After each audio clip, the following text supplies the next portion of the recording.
Good evening, ladies and gentlemen. Can I have your attention, please? If I could just have your attention for 1 second. Thanks a lot.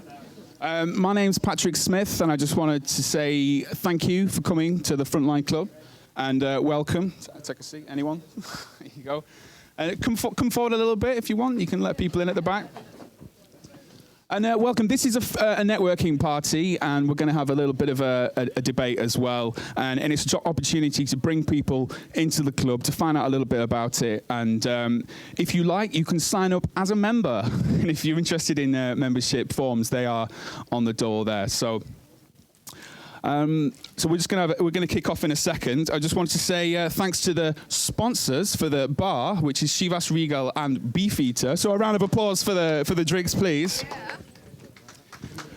And what we're going to do tonight, you may have noticed that on your name badges is a colour. And we're going to ask people from the different colours to go into groups, and then our speakers are going to be in each corner of the room, and I'm going to ask colour to be assigned to that speaker. It will work, trust me. And then and after 10 minutes of discussion on that topic, we're going to move on. So after 10 minutes, you move on to the next speaker. And just to give you a little flavour of who these people are and what their expertise is, I'm going to ask them to introduce themselves now. So gentlemen, if you could just say who you are, what you do, and if you could perhaps just give us one or two thoughts or observations on what we're here to talk about tonight, which is the future of news and how we might hopefully monetize content in future, and how journalists can be employed for the next few years, which is something that I'm very keen on finding out myself. I'm a freelance journalist when I'm not here, so if you could like to start. Hello, I'm Ilicco Elia. I work at Reuters. I have done for a very, very, very long time. And I look after our mobile consumer platforms and services. So things like Reuters.co.uk, Reuters.com on a mobile phone, newspaper applications, SMS services, and that sort of thing. So primarily the distribution of content on a mobile platform to consumers as opposed to professional. I also dabble in social media, but I'm not going to even go there tonight, so we'll forget about that bit. I'm going to completely ignore that. How do journalists get money? Because if you're a good journalist, you will get money. I think that's about as far as I'm going to put on that side. I'm not a journalist myself. I know we have some esteemed journalists on the panel tonight. So that's it. Mobile basically is my bag. Hello, I'm Peter Kirwan. I write a column for Wired called The Great Transition on media, technology and money, loosely all considered. I work for Media Guardian, I work for Press Gazette as well. Paywalls. Murdoch doesn't seem to have a coalition of the willing in the UK, but I suspect that users are probably starting to get conditioned to the idea of paying for content, quite possibly. Although Kevin may tell me different from the Guardian's perspective. Emily Bell probably would too from the Guardian. I hear the EMAP is doing rather well in terms of signing people up for subscriptions across its paywall. I think that's rather interesting. And I think, why not mention it, because somebody will. The iPad, I suspect. Yeah, sorry. How's this supposed to be you, Mr. Noble? Yeah. I suspect it represents a rather... drinking game every time someone says iPad. Oh! I think it's an interesting opportunity for consumer magazine publishers who I think are in a spot of bother in relation to content, paywalls, etc., etc. I'm going to leave it there and pass on to Kevin. Hi, I'm Kevin Anderson. I've made a career of collecting job descriptions that need about an hour of exposition. So I'm the digital research editor at The Guardian, and then I'll leave it at that. My point of view is that, I think we've finally moved in the paywall discussion from yes or no into maybe in thinking about something that's a little bit more sophisticated than throwing up a paywall around our content, which probably won't work. I probably will talk about some of the challenges in the digital business that we need to kind of keep in mind when we're thinking about paid content. But I'm kind of with Ilicco. I think that there's an exciting future for journalists. And I don't give a rat's about media companies. I worry about journalists and making sure that they have a future. So that's what I'll be talking about tonight. Hi, I'm Karl Schneider. I'm Editorial Development Director at RBI, which is a B2B business and professional publisher. Sitting on a stool with a drink in my hand, I feel like Dave Allen, so I'm going to tell a joke. Two goldfish sitting in a tank. One says to the other, says, "How do you drive these things anyway?" Boom, boom. iPad.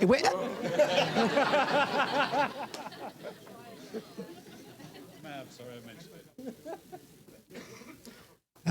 I mentioned my background is editing magazines. I was editor of Computer Weekly and executive editor of New Scientist, but for the last 3 and a bit years, I've been responsible for trying to steer the editorial teams at RBI, about 400 journalists, into new ways of working, mainly so that we can be successful on the web.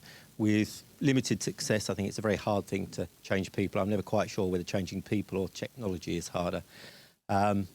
We make lots of money out of paid content, but not the sort of content that people like Murdoch are looking for charging for. So I'm quite sceptical about the scope for charging for traditional news, both because I think it's hard to charge for because there's lots of good stuff around for free, and partly because I think the value and the quality of that content increasingly will become less and less valuable the more it's separated off from the social interactions and the interaction with other bits of content around the web. What I'm going to do is I'm just going to ask the speakers to feedback on... Say again? It's not that end. It's not that end. Oh, it's not that end, yeah. I'm just going to ask the speakers to feedback on what we've been talking about, what we've heard, how we've been debating these issues. And I don't know if, Karl, you'd like to start off with some of the things that you and your groups were talking about. It certainly made me confirm my view that I never want to do speed dating. I sensed a lot of fear out there, actually. I think a lot of people are really scared about whether there's going to be a way to fund what I guess we all love doing, which is journalism, and then a secondary fear about what's happening to our profession and the direction it's going in. So there were lots of questions about, can we ever make money out of this?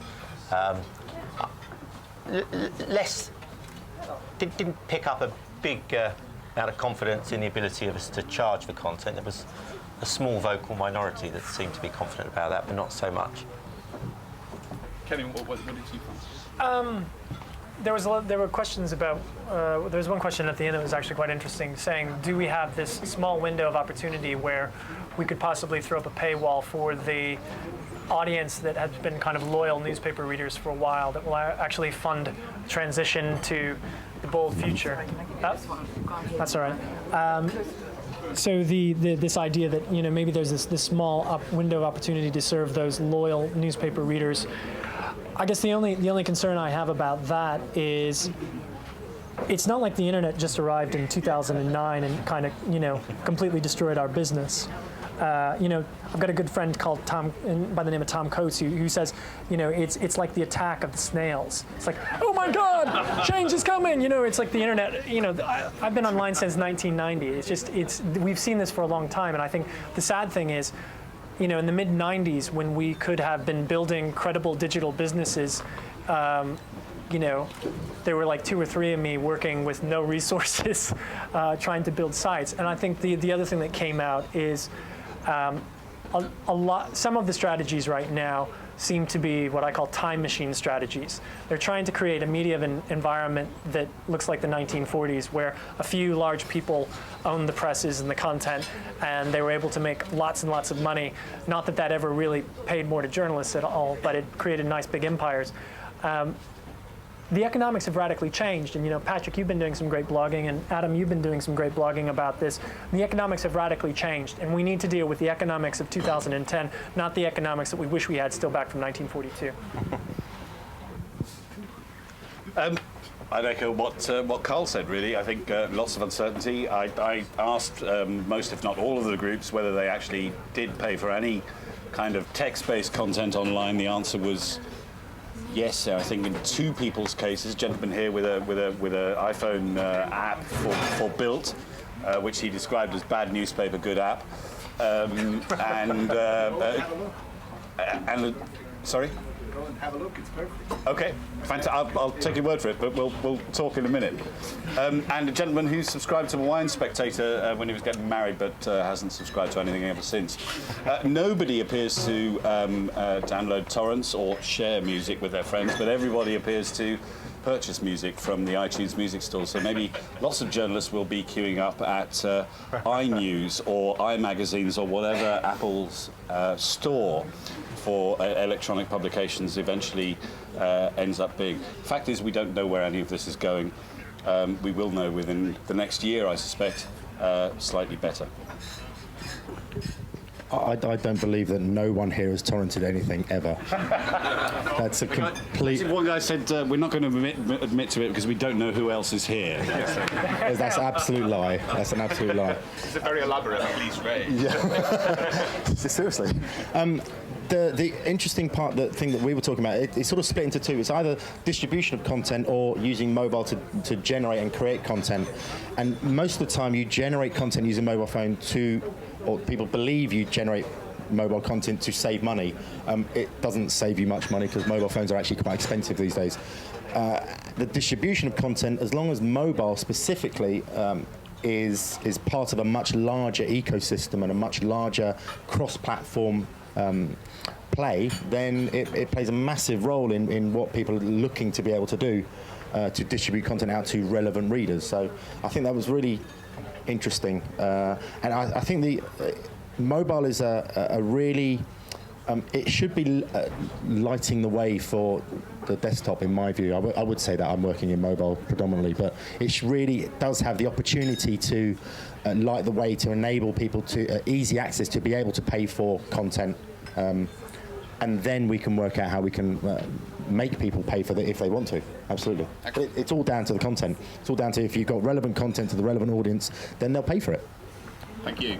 I want to open it up for questions, comments, observations from the floor. Is there any points people would like to make? We could just do a show of hands. I think this is what people were doing in the groups. Who pays for online content now? And what is it? What is it mainly that you do pay for? Wall Street Journal. Wall Street Journal, okay. Do you want to tell us why? Essential content. And I also pay for my local newspaper, which was the first local newspaper in Ireland to go online and go subscription only. And nobody's really talking about that tonight at all, the hyper-local sites. There's two types of sites that people would pay for. That's business-critical information and what's going on in your locality, because you want to know if the guy down the street has been done for drink and driving. That's essential information for me. And whether or not Yahoo's going to plummet in stock price because of a bad quarter. So that's my own view. So I might ask just a question to get something that I'm interested in. Jeff Jarvis just said tonight that the debate about paying for content is as much an emotional one as an economic one. This is about culture. This is about where is our newspaper going? You know, where is my status that I used to have going? I just wondered if you would say that's true. Anyone? Yeah, and Jeff is more emotional than most people. I think it's fair to say. No, I think it's entirely true, and there's a tremendous amount of concern about status, concern about where we end up as professional journalists in 5-10 years' time. Alan Rusbridge was talking about this during the Cudlip lecture. Lots of people in their mid-40s going, has this got enough viability to see me to the end of my career?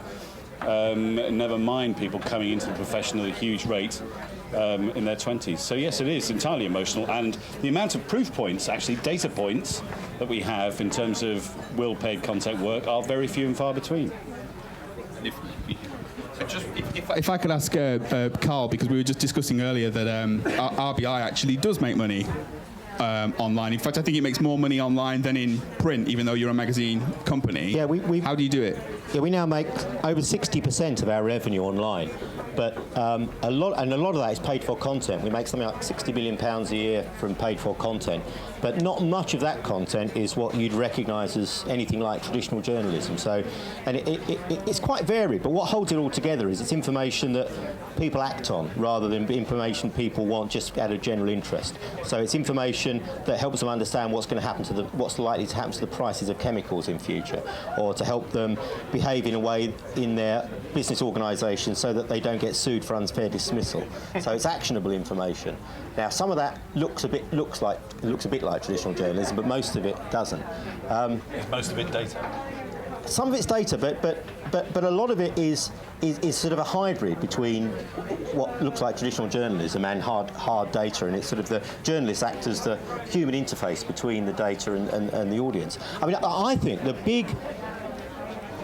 big challenge at the moment is we're being far too negative about the scope for advertising. Now, in some form. Now, I've got no idea what form that's going to take, but if you, I said this in all of our groups, we're in the middle of the worst recession in living memory. It's not surprising that advertising doesn't look great from that standpoint. I wouldn't judge it in the long term from that standpoint. I think if you stand back and look at some of the fundamentals, there are still audiences out there that companies are willing to spend a lot of money to access. And the web potentially gives some really interesting characteristics that makes it much more powerful than print media to do that. There's the ability to target, the old adage that half my ad spend is wasted if only I knew which half. On the web you do know which half. You can target your advertising at the right people. The ability, I think the most interesting thing, where there's been not nearly enough innovation, is the ability of the web to engage audiences into interactive experiences. And if we're talking about brand advertising, where the objective of the advertiser is to change the way people think about their brand, their product, then there's much more scope to do that in a space where, in effect, you're in a virtual same space interacting with your audience than what we used to offer in print, which is stick your message over here and hopefully someone reading something here will notice your message and get influenced by it. So I mean, just to finish, I think we're, as an industry, we're doing far too little innovation in finding new ways, new propositions to sell to advertisers. I think it is hard because we're in a recession and the advertisers are stupid and it's all still fairly new, so we're still learning how to do it. Well, and I think, all of them? And I think, pretty much all of them. And Karl, Karl, you might disagree with me, but I think some of the only in media, the only people more conservative than publishers are advertisers. Yeah. I mean, the advertisers, you really have to sell it to them and what you're doing. But going back to what you were saying, Karl, about engaging audiences, it doesn't have to just be virtually.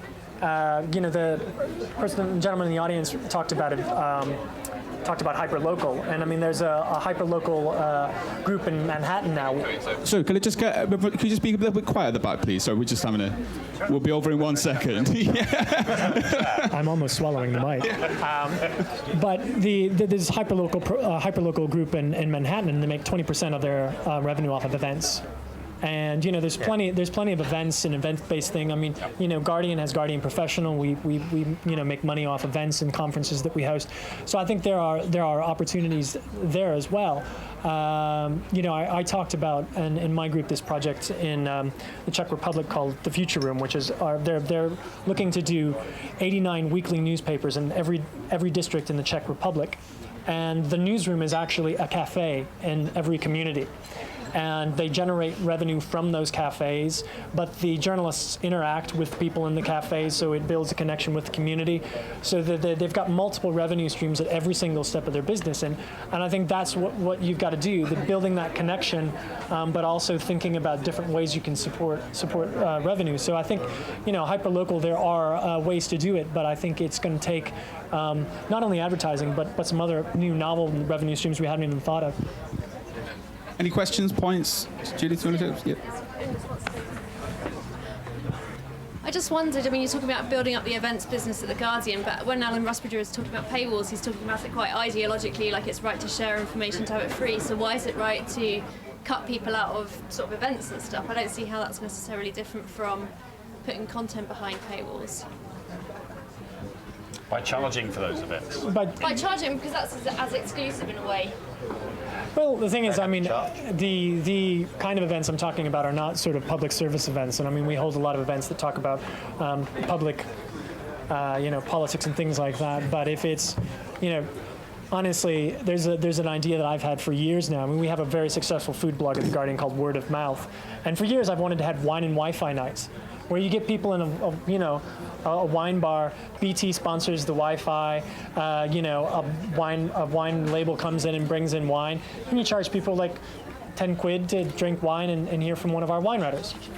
Is it anti-proletarian and to not allow everyone to come and drink wine? No, not really. I don't know. I mean, it's really funny because I don't think of it as an ideological issue, and for me, it's funny. Sometimes on the Guardian's site, we do have some, commercially facing things, and people always say, "Oh my God, you're trying to make money." I said, "Well, yeah, we kind of don't do this just for our health," and it really, I think,